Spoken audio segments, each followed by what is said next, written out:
may pagtinta lang yawa, makahibaw ka. Nas ka ba? Kailan ako nimo? Pagka ikagnaong itinta ganyan mo si Jesus, di ko katintang mo. So praise the Lord. So mo dipinday kita sa Ginoo mga igsoon.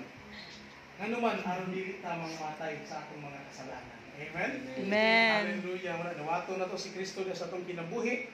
Ingon nga Dios og manluluwas sa atong kinabuhi. Nganuman to him who loves us and release us from our sins by his blood, to him be the glory and dominion forever and ever. Mo ning giingon ni San Pablo mga ni Apostle John sa Revelation chapter 1 verse 5 to 6 nga kaniya nga nahigugma kanato pinaagi sa iyahang dugo mga igsuon gipagawas ta gikan sa kasalanan iya ang himaya ug ang gahom hangtod sa kahangturan. Amen. Amen. Sila nga nagpagawas kanato mga igsuon iya ang himaya iya ang gahom. Hallelujah. Kay walay lain nga magapagawas nato gikan sa